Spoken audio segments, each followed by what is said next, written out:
Greetings, welcome to The Dividing Line. My name is James White, and we have had quite the interesting weekend, have we not?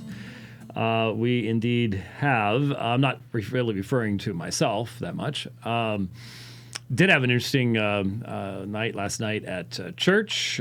We've linked to at least the Facebook version of that particular sermon on compatibility for those of you who are interested in those particular issues. We're in the middle of a series on the doctrines of grace, so not like it's something we haven't discussed on the program before, because we have, but we really went into some level of depth on that particular subject, and so we'll let you know about that, and maybe I'll try to remember to link to it when it's put on YouTube later in the week. But as most of you know, as we went into the weekend, a statement was released by the elders of Grace Community Church in Southern California. Now, as far as large churches go, yes, Grace is a large church. It's not a really mega church in the sense of some of the massive churches out there. It's very large, but it's moderately very large, just put it that way. Its influence, of course, is due to John MacArthur and due to the Master's Seminary and to master's grads around the world. That's really where the not popularity, but influence comes from. And as most people know, back in March, when the government took the unprecedented step, and it has been unprecedented. Just think, can you think of any disease? Can you think of anything since 1918? So in the last century, and the global pandemic, 1918, multiple times more deadly than what we're facing now. But can you think of anything that has ever been treated the way this has been treated? I remember I was in college when AIDS hit. And I was a biology and Bible major, which was interesting when AIDS hit, because interesting conjunction there. But even then, when you have something that at that time, once you got it, that was it. It was death sentence. There's no recovery from that. 100%. I mean, you're going to go. It may take you a while, but you're going to go. They've got treatments for it now, but they certainly did not at the time. Even then, that was not treated in the same way that this has been treated globally. So when the government started taking these unprecedented steps, and in essence, we were being told that millions of people would be dead in a matter of weeks. The computer models, now we know, designed by British people who should never be allowed near a computer again, were rather dire in what they were saying. And then started the panic plague, where no matter where you go and what you do, if you pick up your phone, your phone buzzes and you look, and it's COVID-19, and it's death numbers, and it's projections, and every website you go to, it's COVID this and COVID that, and every news channel, including Fox, has got a constant running tally of cases and deaths and everything else. And so the large majority of churches, not all, but those of us who didn't close could count the other churches didn't close with a few fingers left over, decided to embrace the love your neighbor mantra and the interpretation that came along with that wasn't really explicitly stated, but it was there. The interpretation that went along with that, which was you love your neighbor by going to online services. You don't necessarily show any concern for the members of your church who have a conviction that they need to fellowship the saints in a fashion other than being online. But at the time, again, there were very dire predictions being made. We could not know at the time that this disease was not nearly as serious for most people. Again, what's the average age, Ben? Upper 70s, 80, somewhere around there.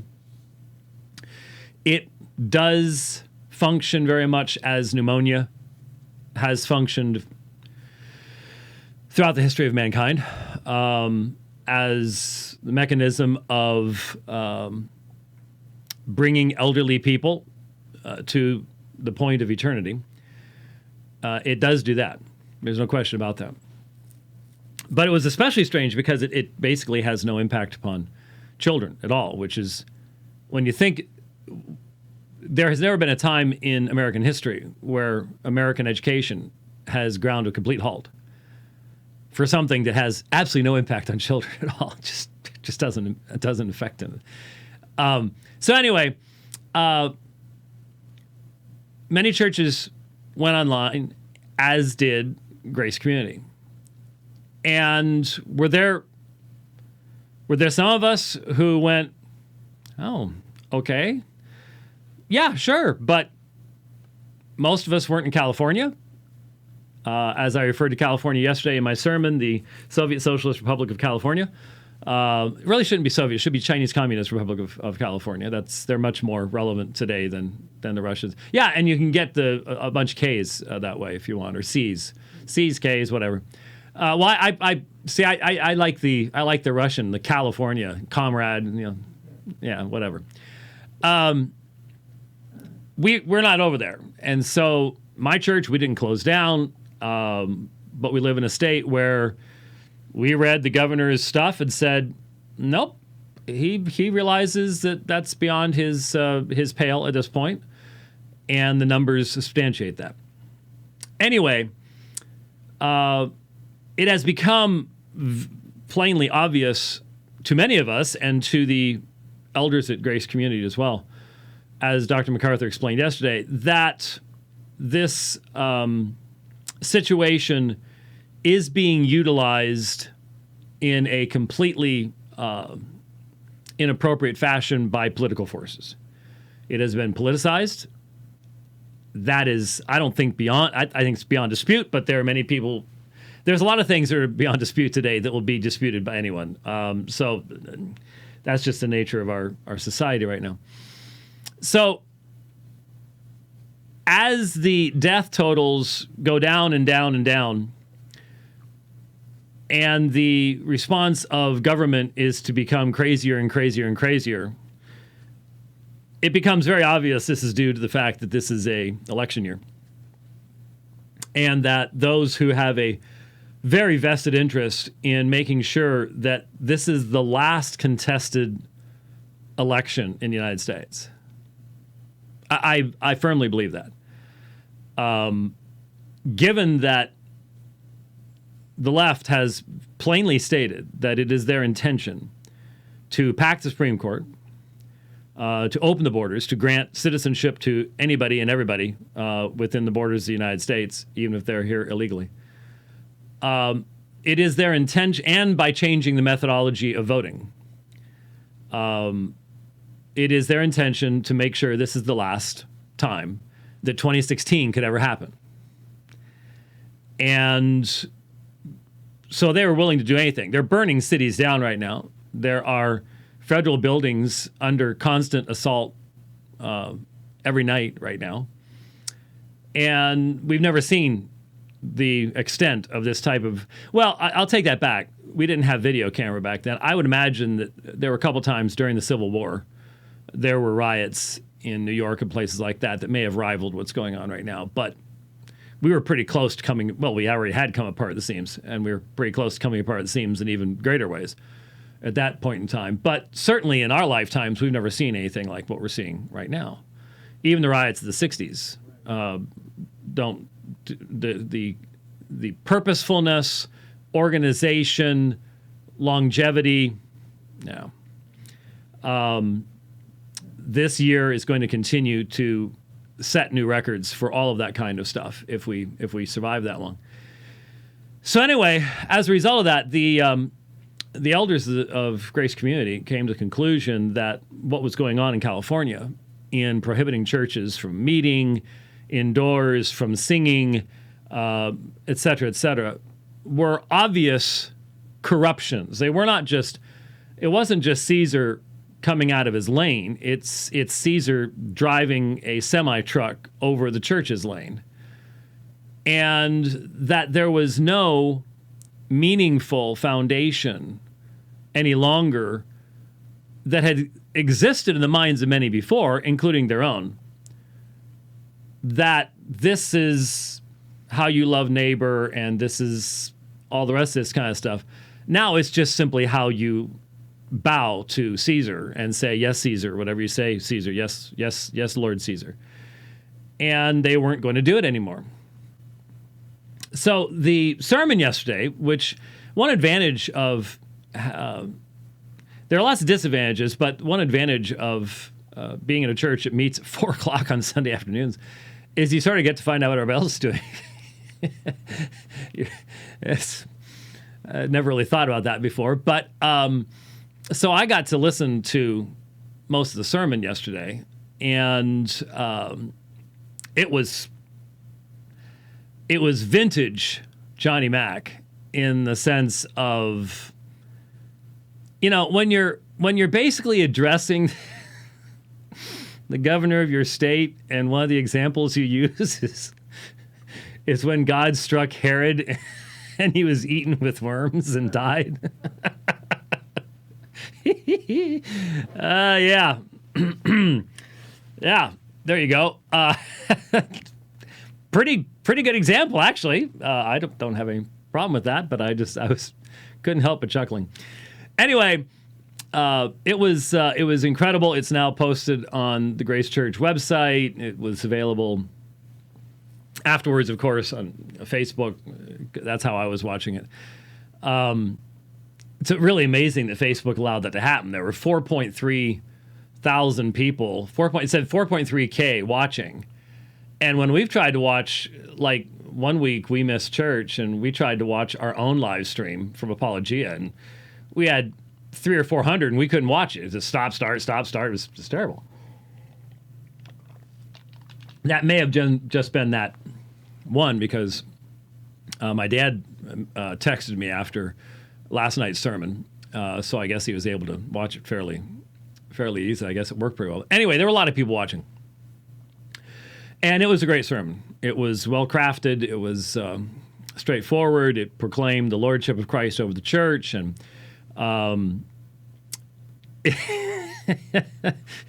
it did. I don't get the feeling that John MacArthur meant to do this.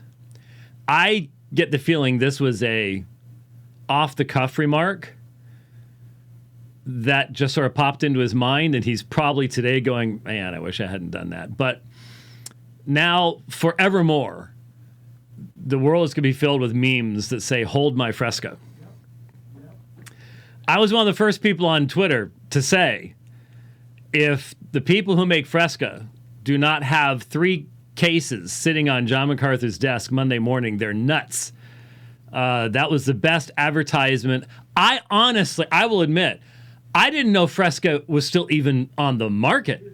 I mean, as soon as he said it, I was like, I remember that stuff back in the 70s. I remember, yeah, Fresca. Yeah, you bet. It's basically lime flavored soda water.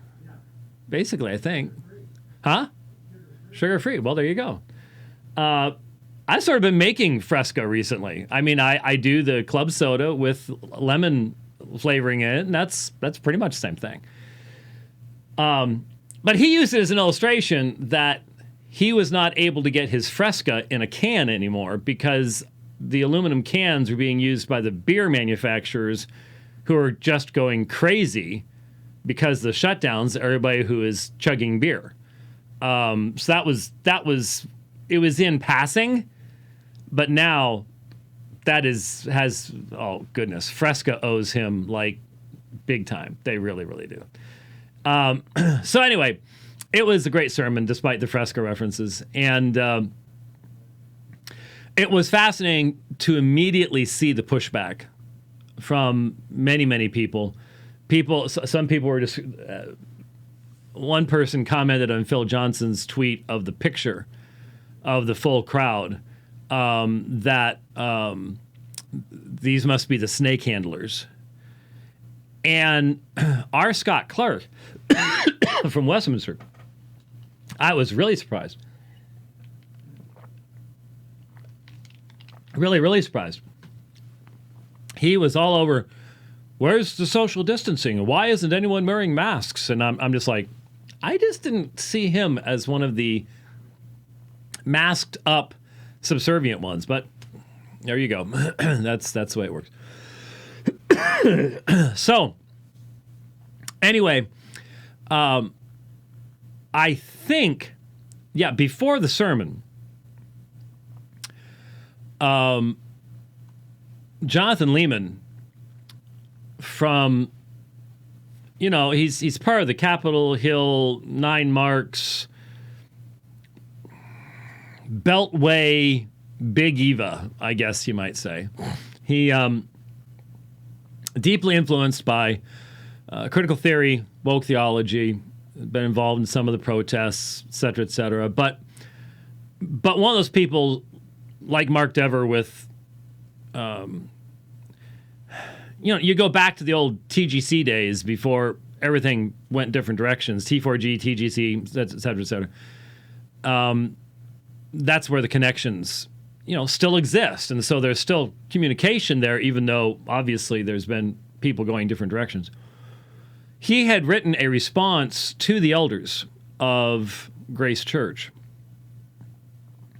And I wanted to look at it. You may recall that a few months ago, I was away for a week, and another Jonathan Leeman article got responded to from this chair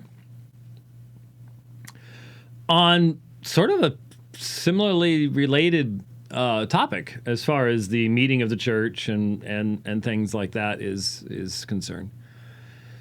So obviously we've been on different sides of this, but I want to make some comments in regards to some of the things that were said by Jonathan Leeman. He says 4 additional things are worth mentioning in case you did read his piece.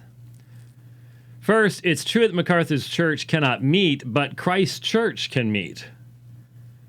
Right now, members of his church can meet outdoors. There is nothing sacrosanct about the particular and present forms of our congregations. Well, all the way through this, there was no recognition on Leeman's part of the nature of the thought process and perspectives of the California state government. It is a one-party government.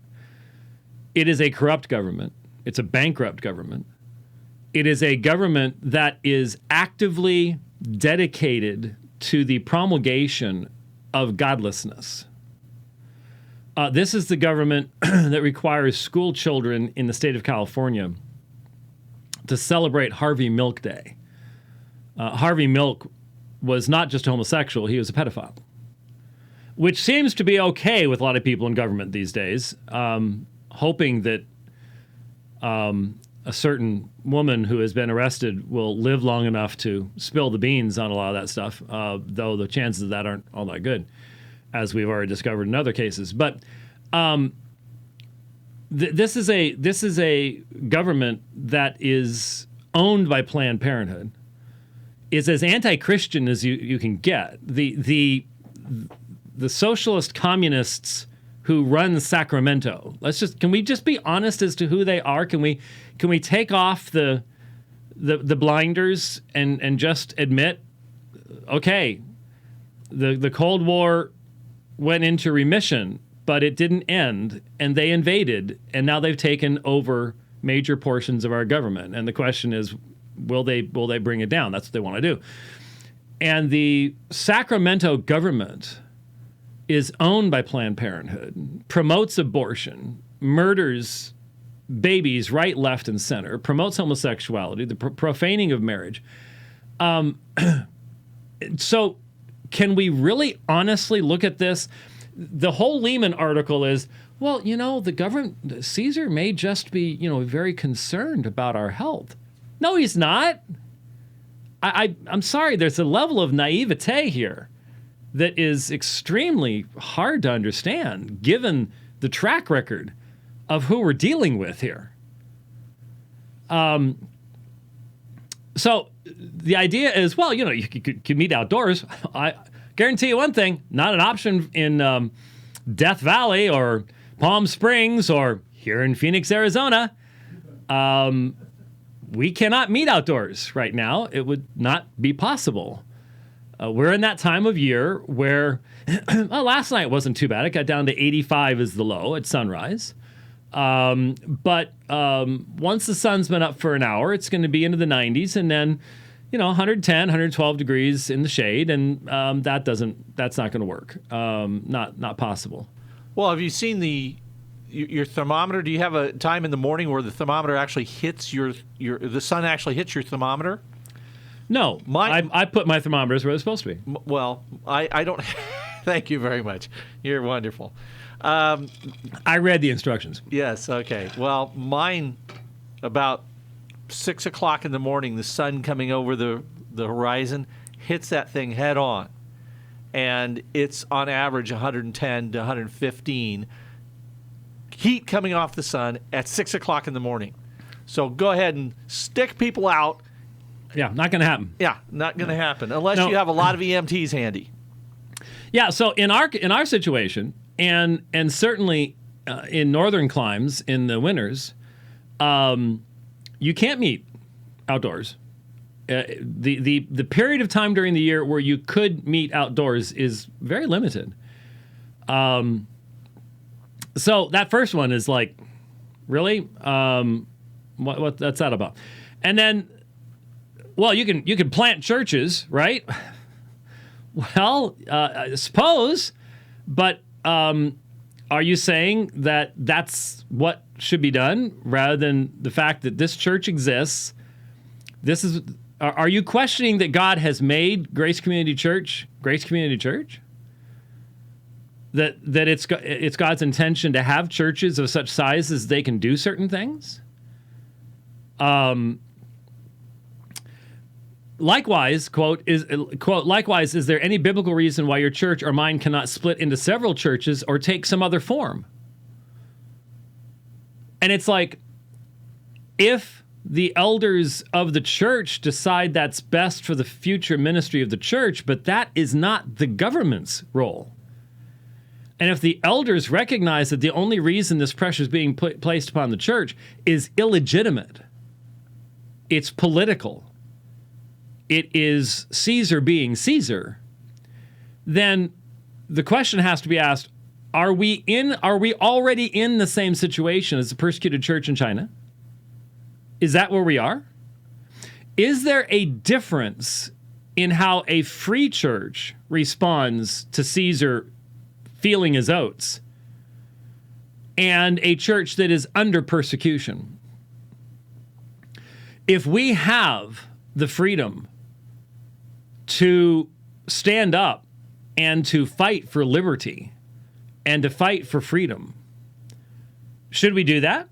I really get the feeling that a large portion of modern day evangelicalism would have stuck with King George and would never have thought that there should be an independent nation on this continent. I just don't think they would have done it the way they're doing things. So then it says, also one possibility being discussed by the Capitol Hill Baptist Church elders is whether they should turn their church into several autonomous congregations should DC restrictions eventually make sufficient indoor room for doing so. So, trust me, if you've not been in church leadership, let me clue you into something here. Every eldership that I know of And it's not like I've been having to call any of them. I have pastor friends, and we chat once in a while, and we've all done the same thing. And we all started at the very beginning.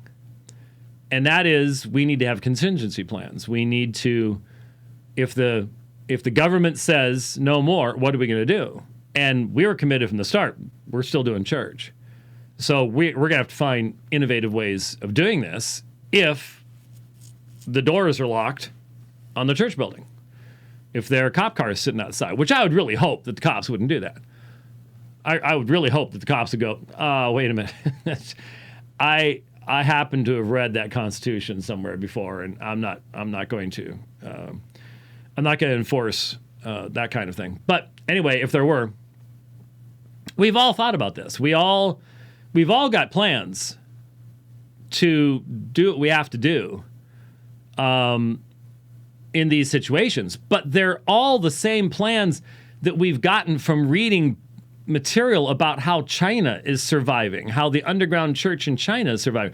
Are we really admitting that that's what we're up against now? I mean, I'm saying that's exactly what's coming. I just don't think we're there yet. It's coming fast. But are we just going to roll over and go, okay, here we go. Let's go ahead and go straight into that? Or do you, when you can, push back and make these individuals make their case? There are still going to be, I'm not sure, I would hesitate, honestly, to call what's coming up a free election. I need to find it. It's on Twitter someplace. Maybe somebody can find it. I just don't know how in the world people go back through Twitter and find stuff from months ago. Evidently, there's some way of doing it. I don't know how to do it. But I put on Twitter early March, I said, I will not accept as valid the results of any mail-in election. Because we already know. It's called, they've already got a phrase for it, ballot harvesting. The corruption is not even, in my mind, questionable at that point. Like I said, they want it to be the last free election one way or the other. But do we push back and do we try to make changes while we still can before it's too late? There's nothing left to rescue. Is that an appropriate thing to do? Think about the destruction of human life under communism. Do you think it might be good to resist that? Maybe. You think that'd be a righteous thing to do? Ask Dietrich Bonhoeffer a little bit about that, just for a second, if you've ever thought about that.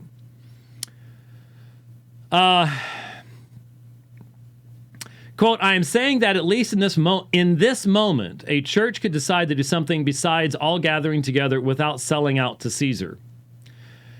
Well, it really depends.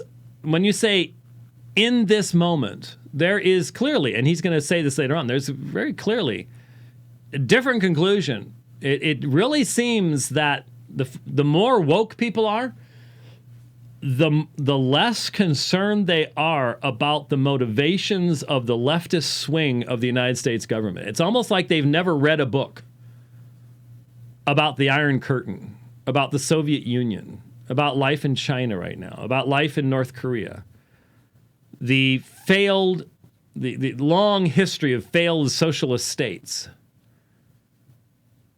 And so it's like, well, the moral and ethical element of corrupted governments that no longer fall under the Romans 13 rubric. You do realize there's a rubric in Romans 13, right? When Paul describes government how does he describe them? Punish evildoers, reward those who do good. What happens when a government punishes good doers and rewards those who do evil? Is that a government that is now covered under Romans 13? Because that's the description Paul gives. And I say, well, the Roman government was terrible. But the Roman government, you read Pliny and Suetonius and others, you read the legal code, And the code did not codify what we're codifying today. Oh, they had wacko crazy nutballs like Nero, but they knew they were wacko crazy nutballs. And they didn't call it good. Keep that in mind when someone just starts saying, well, Romans 13 means that you should never fight against any oppressive government at all. That's not what it says. So when it says, at least in this moment, okay, what will be next?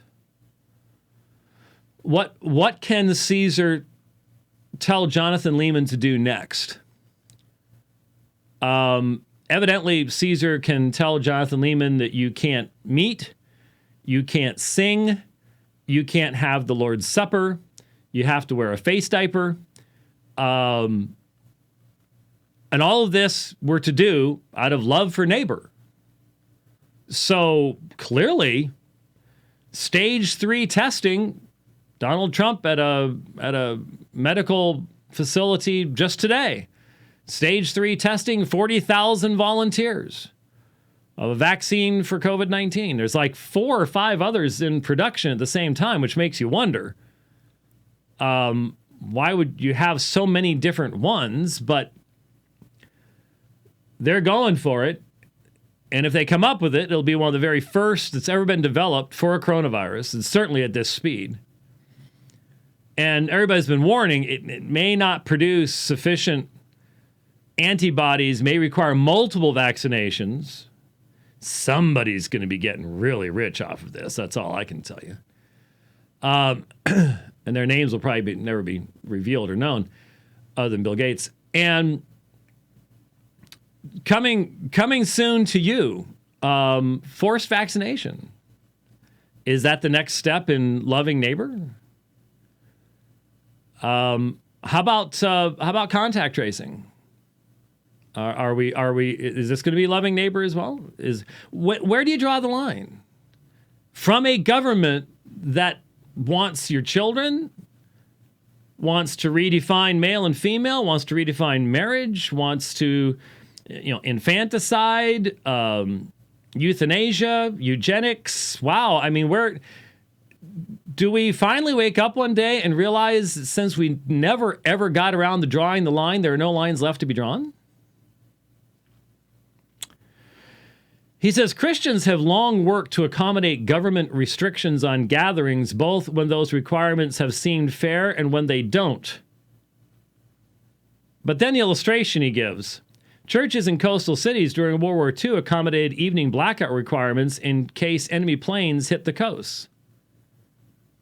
Is that the same thing here? Was there a government specifically seeking to silence critics of its leftward lurching? No, there was believe me, the threat of the Imperial Japanese Navy was significantly more real than the 99.9% survivable coronavirus. A 500-pound bomb from a Mitsubishi Zero is not survivable. No, there's no 99% chance of surviving that baby. No, you just are obliterated. And so I find this, yes, that is a perfectly valid quote-unquote restriction. But it wasn't a restriction. It was just everybody had to have blackout curtains. That was basic. It had nothing to do with you can't have the sacrament. You can't sing. It had nothing to do with any of that. So there's no parallel.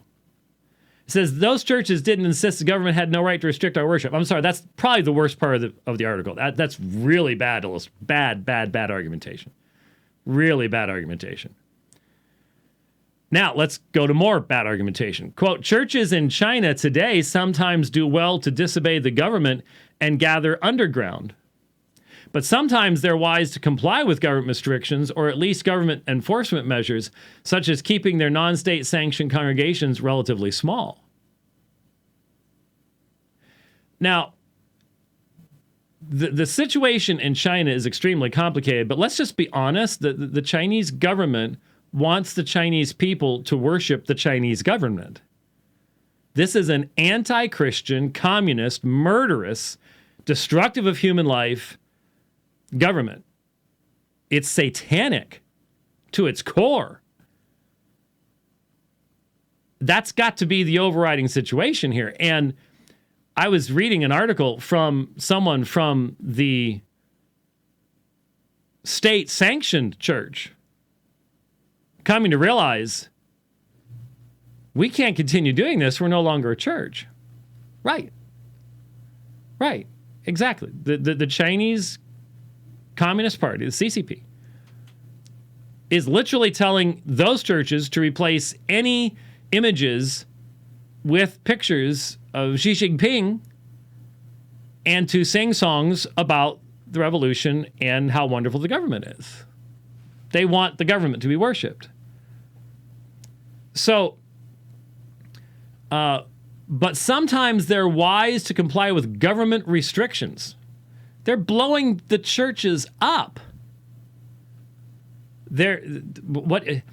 Or at least government enforcement measures such as keeping their non-state sanctioned congregations relatively small. He tells a story that, well, some of the people he's talked to from China say as long as you stay under 200, that you'll be okay.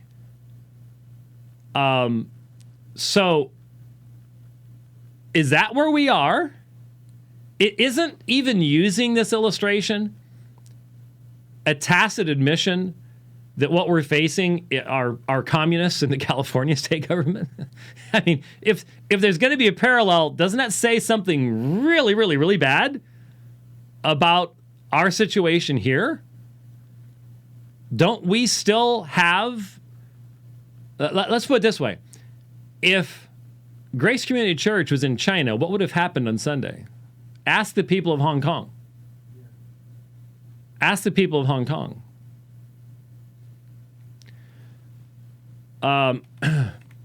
He says, my point here is not that the Chinese Communist Party has a right to limit the church to 200. They don't. Well, in whose eyes? The Chinese Communist Party certainly thinks that it does. So now all of a sudden it's, the Chinese Communist Party is really under the lordship of Christ and doesn't have that right. That's exactly right. And neither does Governor Newsom have the right to do what he's doing, since he's doing it for political purposes. This isn't to save lives. This isn't, no, it's not about that anymore. It's so obvious it's not about that anymore. When you can have 20,000 people rioting and marching for BLM, a Marxist organization, and the government says, you do it. And then you have 3,000 people meeting to worship Jesus Christ, don't you dare do it. If you can't see the difference there, I can't help you. And there are people on Twitter. I cannot believe the number of Christians on Twitter who are just like, we should just, anyway. We shouldn't make any problems and trouble. He says, in other words, just because you think God will ultimately vindicate your decision to disobey the government on the last day doesn't mean it's wise. You might have other options that avoid undue attention. Undue attention. Well, if your 50-member church does something, you can avoid undue attention. Grace Community Church cannot avoid attention. They've been given a wonderful, awesome opportunity for decades. How many times we watched Johnny Mac on Larry King Live? Well, that comes with a price. But that price is not capitulation to Caesar. And if Caesar says stop, you don't just go, well, we don't want undue attention.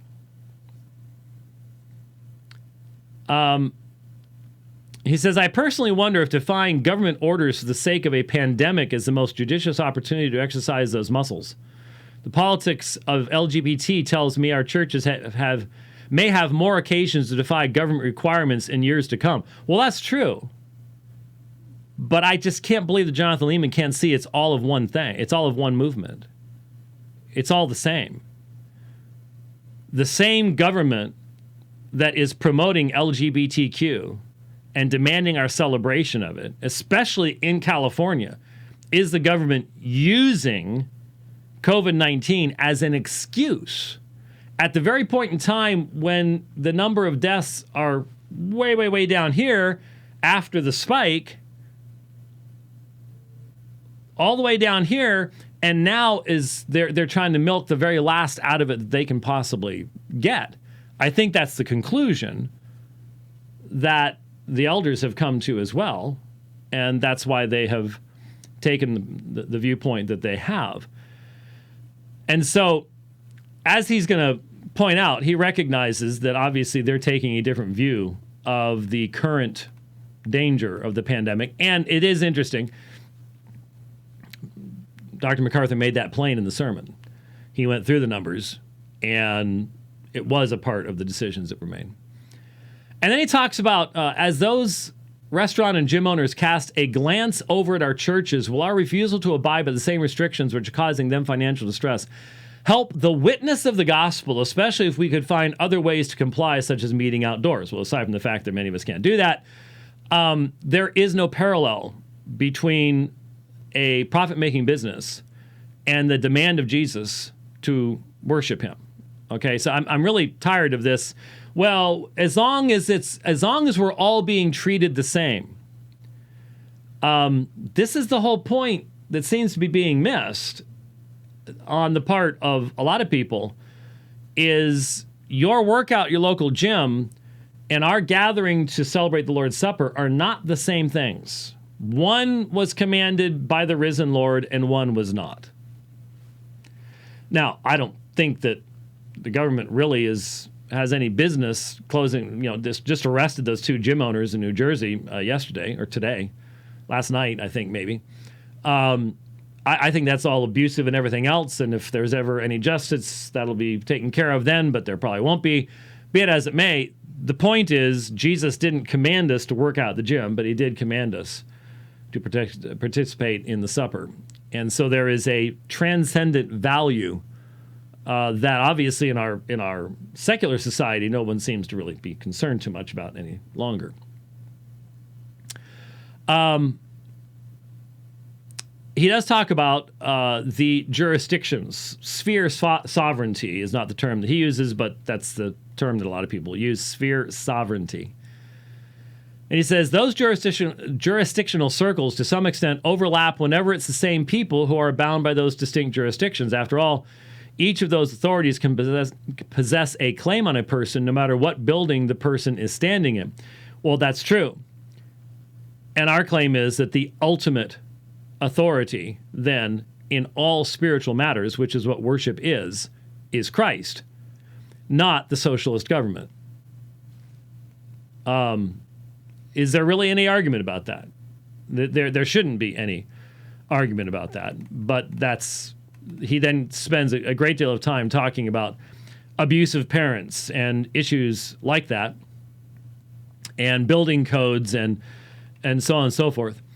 All that to say, it's not immediately evident to me that the government's original orders back in March and now again in July are, in MacArthur's words, an illegitimate intrusion of state authority into ecclesiastical matters.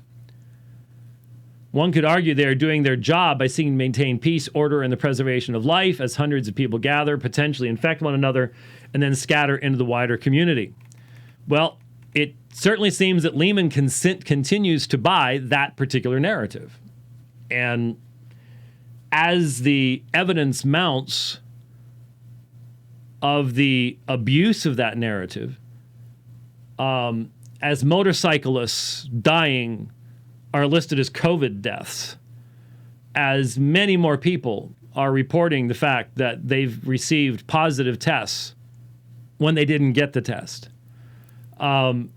as you've had people in charge in government standing in front of cameras saying, as long as you die with COVID, you're a COVID death. Doesn't matter whether you were. And in fact, I've mentioned on this program, and now I've heard experts saying the same thing. Remember, I don't know, a month and a half ago, we were talking about some of the numbers, and I pointed out that someone had pointed out to me that we were like 100,000 deaths ahead of where we would projected to have been in 2020 if it hadn't been for COVID. No, we were 66,000. Was it 66,000? I think it was something like that ahead. And yet we had 100,000 COVID deaths. So that meant that a full third would have died by this point in time anyways. And I saw an expert just 2 weeks ago saying, in reality, the vast majority of people who've died of COVID would not have lived through 2020 one way or the other. In other words, they had the presence of comorbidity factors. That's why you have such an emphasis now in the pandemic porn, which is what you're now seeing.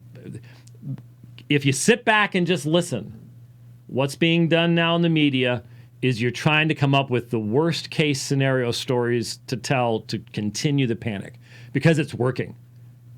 But panic wears off. You can only have so much adrenaline going in your system. You need something even more to keep it going. So you've got to come up with more and more and more and more. It's like pornography addiction. You got to keep getting more and more and more and more. And what you got 3 years ago ain't going to help you now because you got to get more stuff and same thing. So you get more and more. Just watch.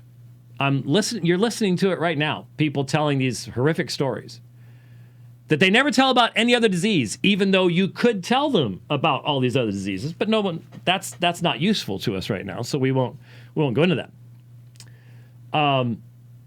So with all these numbers and the inflation of the numbers and motorcyclists and skydivers dying of COVID when their parachutes don't open and everything else. This is really the issue. This isn't legitimate. This isn't the plague. I don't think Grace Community or our church, my church, would be open and meeting if we had reasoned evidence that by so doing, we were going to kill half our congregation. We wouldn't be there, obviously. So when you look back at what happened during the Great Mortality, 1347, 1351, they didn't know. And they kept meeting. That wasn't a good idea. And people died right, left, and center. Massive casualties. But this ain't the plague by any stretch of the imagination. 99.9% versus a mortality rate of 70%. There's no comparison here. But we're treating it as if it is. We're literally treating it as if it is the same as the plague itself. So is there a line? Look, let's just be honest. Meeting together in a congregation is not completely safe. Does anyone remember 2019? Does anyone remember a church? Was it 2019 or 2018? Anyone remember a church in Texas where a guy stands up in the middle of service and starts shooting? And an eagle-eyed defense instructor from 30 feet away drops him with one shot to the head?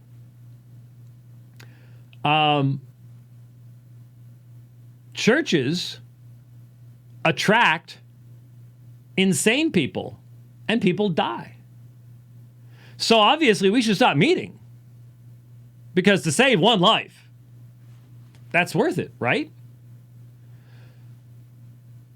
Though we don't track it in the same way because it wouldn't have the media impact.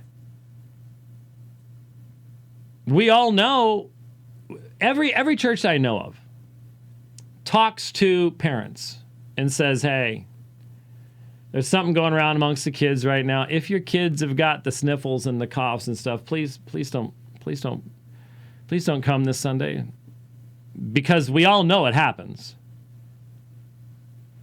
That's not the issue here. The kids are fine. All the kids go to church all they want to right now. It wouldn't make any difference. But we all do that. But it's not 100% safe to ever go to church. So safism is the new religion of our land. Really is. Safism. It's got to be perfectly safe. There's never going to be a time when it's going to be perfectly safe. So where do you draw the line? Now, if all Jonathan Leeman is saying is, well, every congregation needs to be left to draw that line for themselves, okay, fine. But what that means is Grace Community has looked at the numbers and has especially looked at the motivations of the socialist communist state government of California and has recognized you people you're abusing us and we're not going to be abused anymore.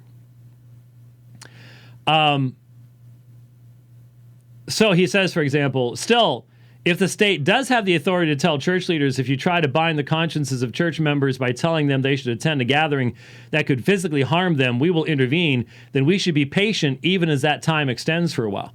Think about it for a second, folks. The mechanisms are already written into the positions of the left to use that very argumentation to shut every church down that will not affirm and celebrate homosexual marriage. Every single, think about it. If the state does have the authority to tell church leaders, if you try to bind the consciences of church members by telling them they should attend a gathering that could, instead of physically harm them, cause them to imbibe hate speech and become hateful themselves, with the result that LGBTQ members in the society will be harmed, we will intervene. That's already what they want to do. That's already what they want to do. So we should demand the absolute highest level of truthful accuracy in their assertion of this physical harm. And when we do, we find out these folks are fudging the numbers. Big time. Big time. He says, what's implied in MacArthur's statement is that his elders don't believe there is a real threat with COVID-19. That's not fair. They did not say that. They do recognize that COVID-19 can be a deadly disease, especially for certain people. But it's not what it was told to us from the start. It continues to not be that. It is plain beyond all question that if there was any semblance of fairness and balance in the coverage of this disease, it would be constantly put into the context of other diseases as well. It never is. This is the only disease you even hear about anymore. It's the only one. You don't hear about anybody dying from anything anymore other than COVID. And there's a reason for that. It's a political reason. It's a social reason. So it's not fair at all to say that they don't believe there is a real threat with COVID-19. They do. But they believe it's manageable, and they believe it's targeted, and that it is being used. And I think all those are really indisputable realities. I said yesterday, as people were applauding and everything else at the end of the sermon, and for good reason, it was very well done. I said, okay, we're all rah, but this is just the first shot. There's going to be pushback, and it's going to, the threat of the mayor of Los Angeles had initially been any business or anything like that that does not comply will shut the power off to him. So that takes time to do. So I wasn't overly surprised that the lights stayed on last week. But I can see the mayor of Los Angeles going to the courts And I can see the wild-eyed leftist judges granting the right to shut down Grace Church and anybody else. Board the doors. Arrest the board. They'd do it. They'd do it. Man, it would make a stink for now, but they'd do it. So we'll see. We'll see. You know, the question really is has God already given this nation over to its own self-destruction? When you, as John MacArthur said in the sermon, we have this massive uptick in suicides and depressions and everything else going on because of the lockdowns. And the one, so they keep the liquor stores open, which can never solve any of that, only make it worse, and close the one place that could solve it, the churches. That was part of his polemic that, no, they're not being fair, and no, they're not being consistent. And at least the 4 Supreme Court justices who still have a conscience and are still conscious of the nature and history of the Constitution itself, said as much in regards to the fact that last week the Supreme Court refused to take the petition from the church in Nevada, where you can go gamble, you just can't go to church. Yeah, it's great. It's great. Anyway, okay. How far did I take that? Wow, really? I didn't realize that. Well, I had said we were going to continue. I want to make a few more comments on the 7 Catholic Things video with Matt Fradd and Cameron Bertuzzi. There was a portion.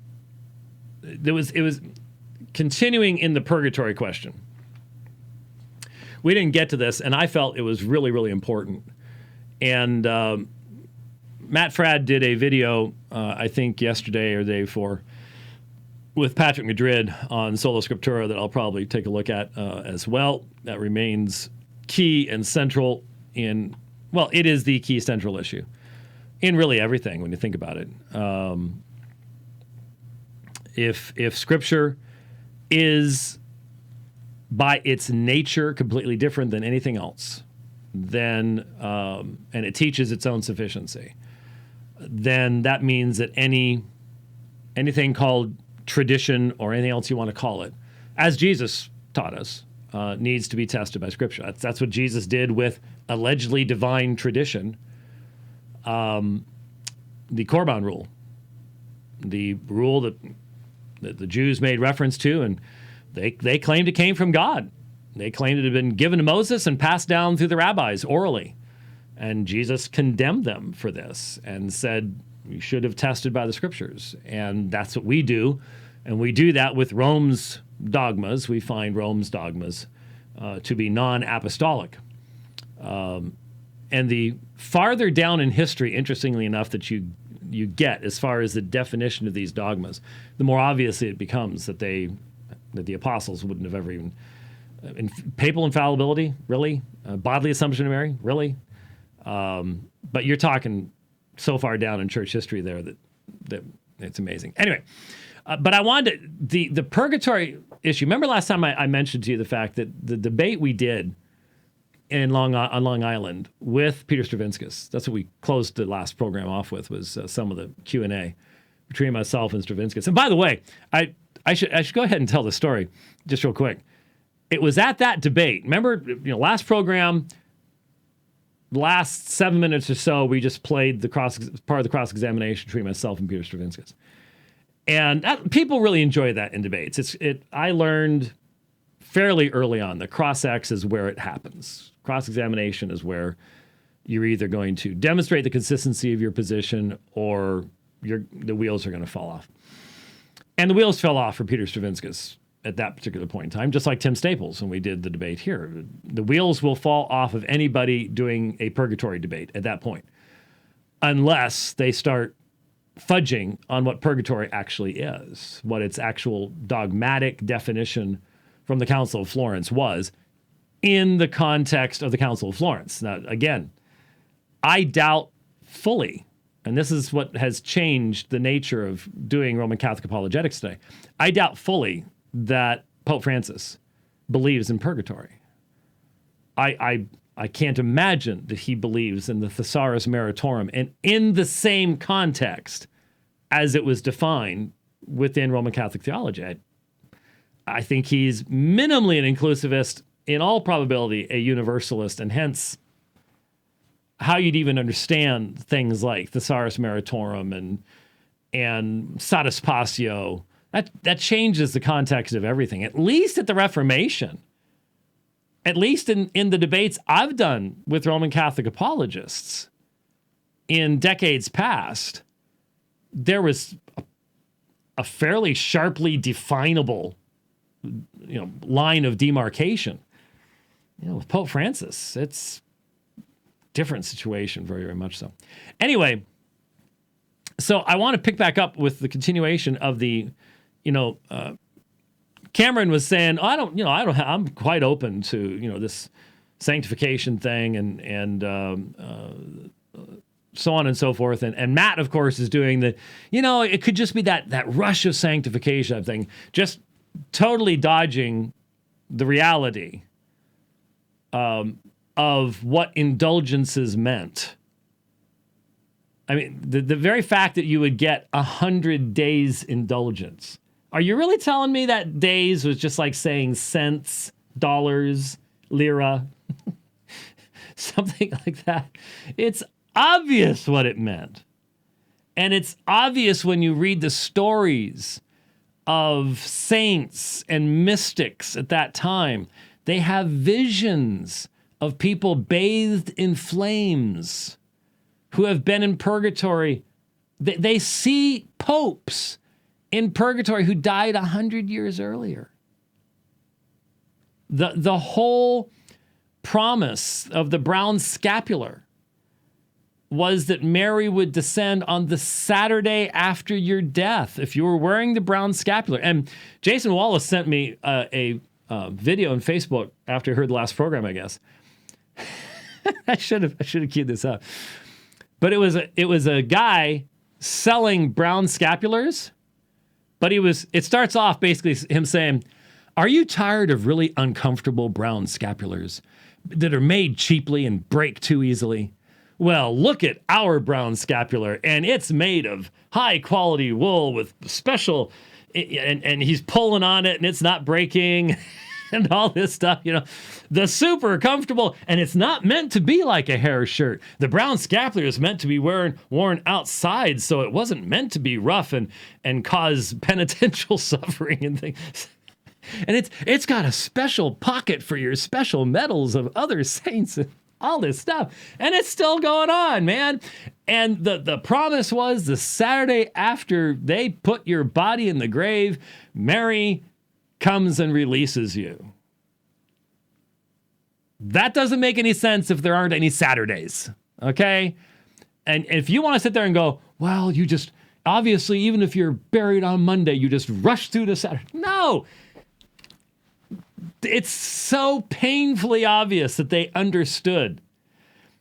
Look, Johann Tetzel could not have made a dime if indulgences had been understood in any other way. You have to tell me that all those popes collected all that money that built St. Peter's Basilica, knowing that the poor suckers they were ripping off, well, we don't really know anything about time, but we'll let them think so as long as the money keeps coming in. Is that what you're telling me? I don't think that's what you want to tell me. I don't think that's what you want to tell me. No, but poor Cameron just doesn't even push back. It's just, there's nothing about, well, wait a minute, what about the imputed righteousness of Christ? What about union with Christ? It's just like, oh, that sounds interesting. I'm just like, oh, Cameron really is the picture to me of mere Christianity.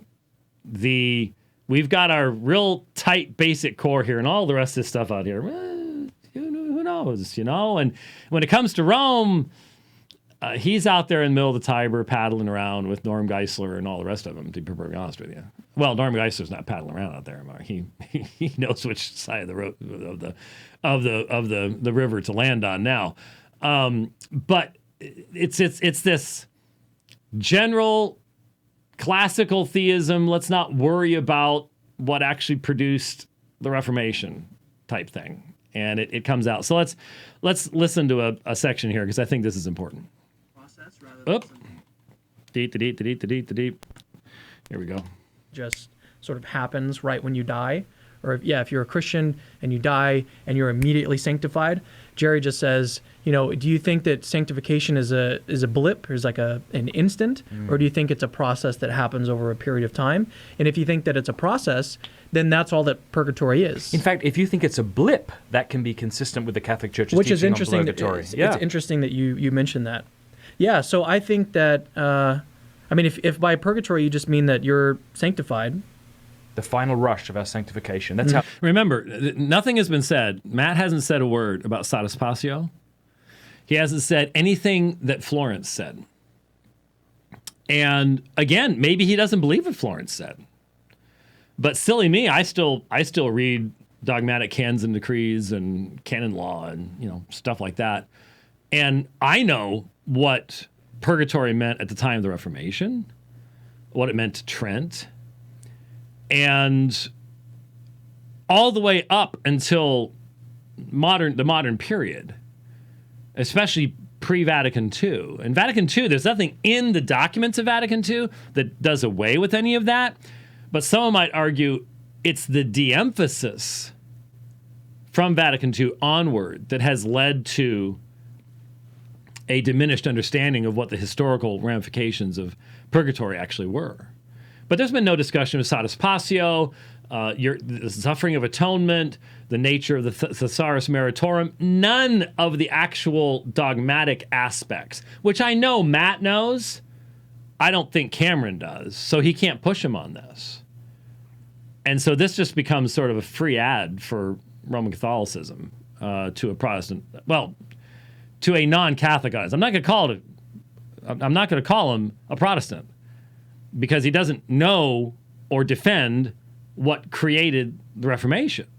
So That's how Jimmy Akin puts it. I really like that. Yeah, then I can't see really anything wrong with that. But I'm very sympathetic to the view that sanctification is a process. That seems very plausible to me, that we're not just immediately aware of everything and entered into the final state of the kind of virtuous people that we will be. So I find it plausible that there is a process.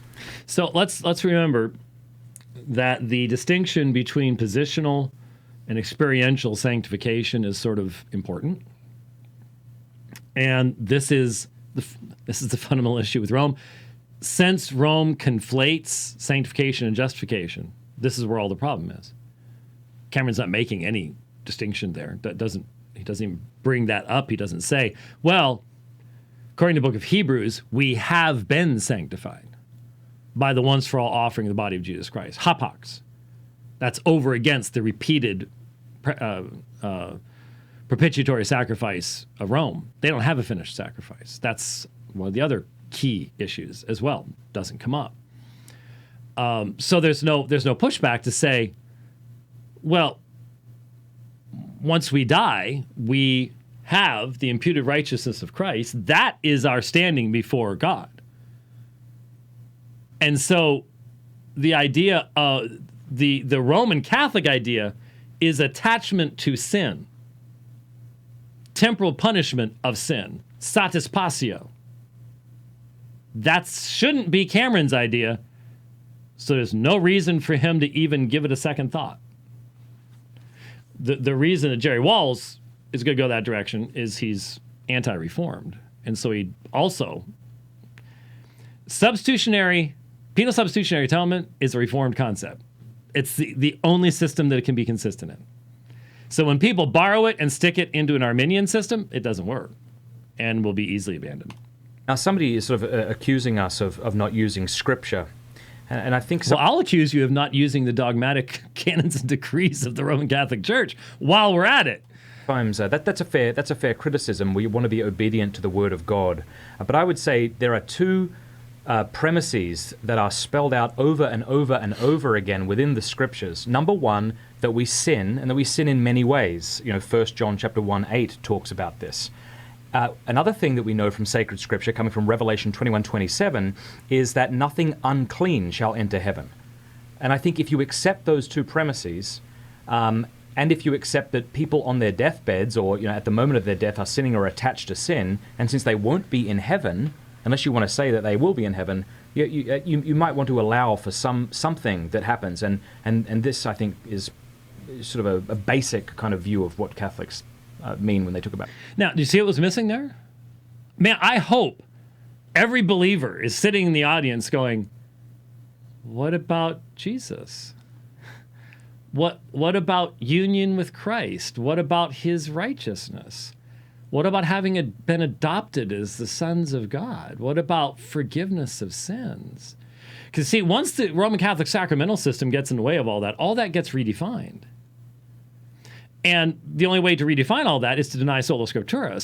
So you don't have that defined on a harmonious scriptural basis. You have it based upon the development of theology within Roman Catholicism. You see, it's all of a piece.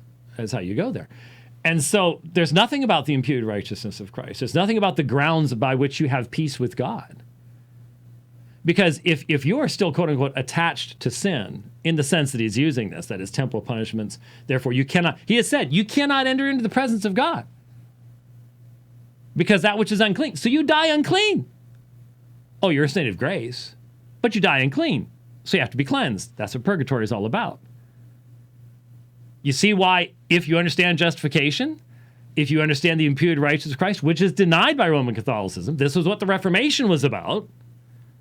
If you deny those things, then, yeah, you guys have some way of getting yourself cleaned up, which means you don't have peace with God now, which is why when you ask a Roman Catholic,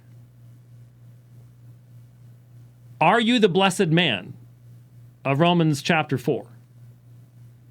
Blessed is the man to whom the Lord will not impute sin. Are you the blessed man? The Roman Catholic has no answer. Because if you commit a mortal sin in Roman Catholicism, it's imputed to you. You lose the grace of justification. You commit a venial sin, you don't lose the grace of justification, but temporal punishment of sin, which then has to be paid for in purgatory. In this life or in purgatory. There's no non-imputation of sin within Roman Catholic, historic Roman Catholic theology. Again, the current Pope, probably on a different planet of all of this stuff. But within historic Roman Catholic theology, there is no non-imputation of sin because they do not have the great exchange. Our sin's imputed to our sin bearer, his righteousness imputed to us. That was what the Reformation was about. So there are a lot of folks today that are technically called Protestants who are not Protestants. They have no commitment to what was actually definitional of what the Protestant Reformation was about.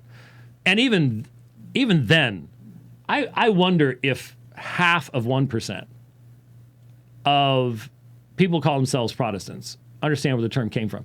I hear it being misused over and over and over again. It had nothing to do with protesting Rome or anything else. That's not where the term came from. It's from the Diet in 1529, where the minority of electors in the Holy Roman Empire protested the action of the majority in shutting down their freedom of religion under Charles. Sorry to have to tell you the gruesome historical reality of it, but that's where it came from. It wasn't protesting Rome. It was a legal element of the constituting documents of the Holy Roman Empire that allowed those who had become reformed, those who were following the Reformation, to protest Charles's actions. It was a political word.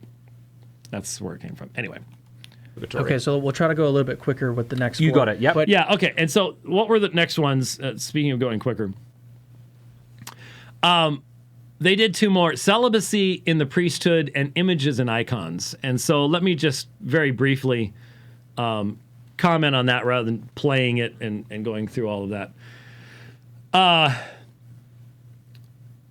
The 1 Corinthians 7 stuff and virgins and not marrying and so on and so forth. What I didn't hear in the conversation, and they said they were going briefly, so we'll mention that in passing. Again, the qualifications, first of all, we are warned against those who would prohibit marriage. The qualifications for eldership do not, I do not believe, require marriage, but assume the normative status of marriage. That's what you have in the pastoral epistles. Some people read them, has to be the husband, you've got to be married. Okay, I think that's going too far. But what's absolutely obvious, and this is what Cameron should know, there are no sacramental priests in the New Testament. Nowhere. We have one high priest. We have a royal priesthood, which is all believers. But the idea of a sacramental priest who is called an alter Christus in his ordination within Roman Catholicism, ask any priest, he'll admit it to you. That when he was ordained, he was called an alter Christus, another Christ. The New Testament knows nothing of such an office. The early church knows nothing of such an office. It develops over time. It is a development just like anything else within Roman Catholicism, almost anything else in Roman Catholicism.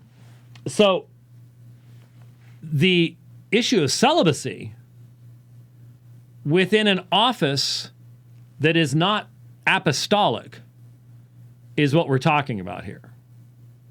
Not the fact that there are people that God calls into service, radical service to himself, that means that they will never marry or have children. That's perfectly appropriate. There are people that do that. That's fine. But that has nothing to do with an unbiblical office called the priesthood. And if Cameron would like to hear a debate on that subject, I would recommend my debate with Mitch Pacwa on that very subject, because I think it was very clear. And what I appreciate about all the debates that I did with Mitch Pacwa is we actually simply debated the issue rather than smoke machines and laser lights and everything else.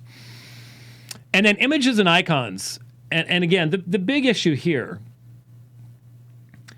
Matt leaned back and got a icon of Jesus. Well, okay, now you've got all the people that are going to jump up and down about second commandment violations in regards to the person of Christ. Let's leave that off for a moment and talk about, say, a icon of Athanasius. Or this would be interesting. I know, by the way, I've got to get back to the Wilson stuff. It's just been hard to dive back into that stuff. It's consuming and it's not as enjoyable as it could be. But I can't leave it just hanging there. We've got to get that presentation put together, and it's bothering me. So I'm gonna get back to it. But one of the things that we'll include in that presentation, in light of Wilson's statement that Augustine is utterly rejected by the East, I was sent an icon, an Eastern Orthodox icon of Augustine. I've got it. I'll include that.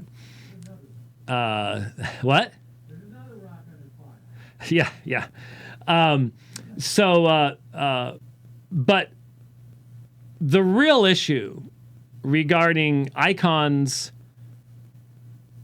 and hagiolatry, all of it goes back to what we already mentioned beforehand, which was in regards to Mary. And it is the false, unbiblical, and untenable distinction within Roman Catholic theology of latruo and duluo, the Greek terms, latria and dulia, the Latin terms. So that you only give to God latria you give to the saints dulia, and you give to Mary hyperdulia. Now, when you see a faithful Roman Catholic rocking back and forth on their knees in front of a candle with a picture of a saint, you'll be forgiven for not being able to tell the difference between latria, hyperdulia, and dulia, because there isn't any difference. Latruo and duluo are both Greek terms that are used to translate the Hebrew term ahav, to worship or serve.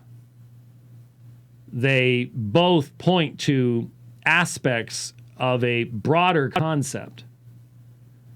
And so the idea that you can make this fine distinction that allows you to serve, remember, Paul said you served those which were by nature not gods. To serve Mary or to serve saints or angels without worshiping them, even though you're bowing down before them, even though you're lighting candles to them, even though you're praying to them, all the rest of that stuff, is a distinction without meaning. It becomes very plain when you read, as I mentioned when we first talked about this, when you read someone like Liguri, that for many people, it goes far past the issue of worship in its application. So the same thing in regards to images and icons and issues related to that. So, but I especially wanted to emphasize, you can go ahead and take that down. I especially wanted to emphasize the importance, the interconnectedness of Christian theology and the importance of the Reformation at this point. It is not surprising to me at all that here's the danger. I think Cameron represents a lot of young, zealous apologists in the William Lane Craig sphere who have heard him. He was at a conference a number of years ago. Oh, man, I wonder how long ago this was. I'll have to ask my friend who told me about this. But this friend of mine was standing nearby William Lane Craig when he was asked a question about theology and apologetics, theology and philosophy. And his statement to the young man was, you do not need to read books on theology, you need to read books on philosophy. You need to have, philosophy is the key issue, not theological resources. And very plainly, that has been his emphasis. The result of that is people like Cameron get into apologetics, but they don't have the solid theological foundation, either in Scripture, original languages, exegesis, or church history, to know what the Reformation was about. And so you run into all these philosophically minded Roman Catholics, and they end up, I can't tell you how many of these young men have ended up Roman Catholics because they didn't have the theology. So they weren't on the far side of the Tiber River calling for people to come out. They're paddling around in the middle, and they run into other people paddling around the middle who are actually live in Rome. Like, come on over. Let me tell you about some stuff. And since they don't know, then it can be very, very attractive.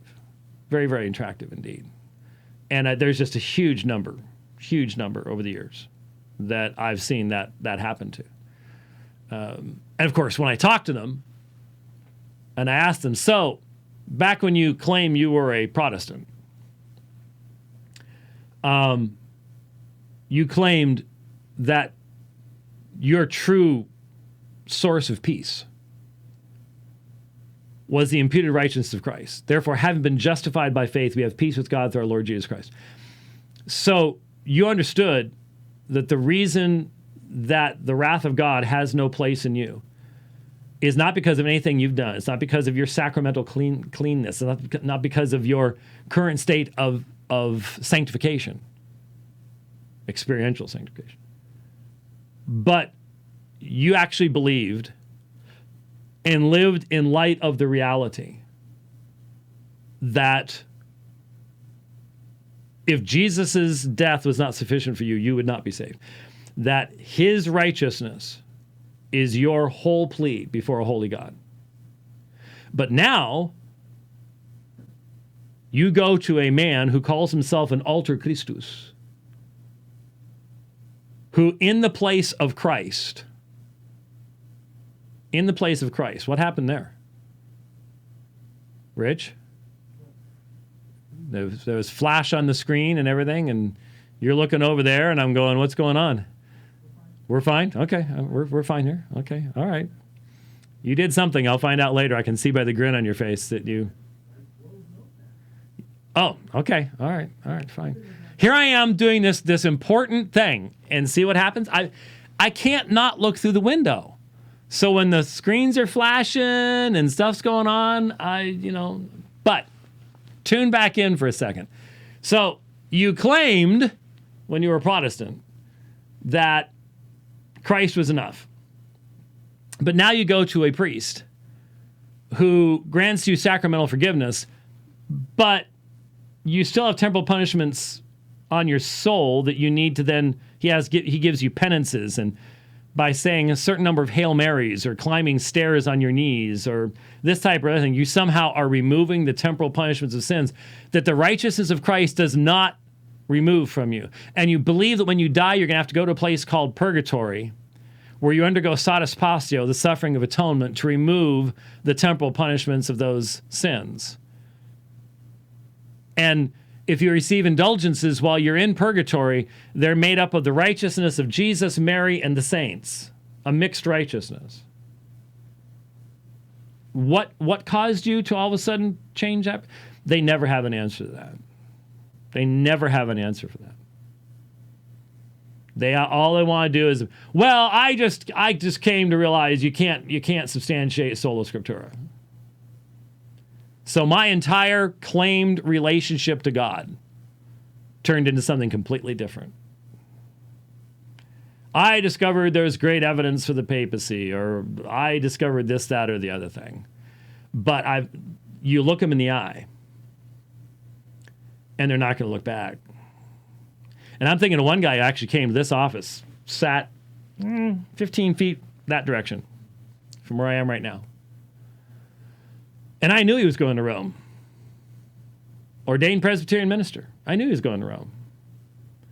And he wanted to do all this fancy schmancy stuff about, well, how could you do a sola scriptura about the year 110 and and all the rest of that type of stuff. And I just told him straight. We talked for hours, but I told him straight. You know what you're doing. And you know there's no way to have peace in the system you're talking about entering into. You know that. Don't play games. You know it's true. Anyway, important stuff. Very, very, very important stuff to be thinking about, even in our day. And the reason it's important now, we are being pushed into more and more contact with Roman Catholics, and they can be great folks. This Matt guy seems like a really nice guy. It may just be because he's Australian.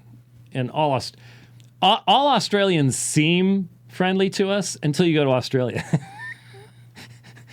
Then you discover that not all Australians are actually very nice. In fact, there's some pretty unnice Australians I've run into. But anyway, majority of them are great blokes, great folks.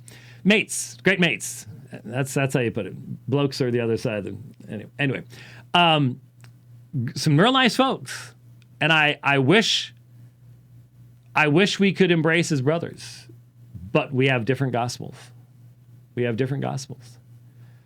And that's why the debates have to continue. And you continue to pray and say to them, appreciate what you're saying, but you don't have the gospel. And let me tell you about real peace with God. Real peace with God. So that's what we got to do. All right. We'll be back again tomorrow. Thanks for watching the program today. See you next time. God bless.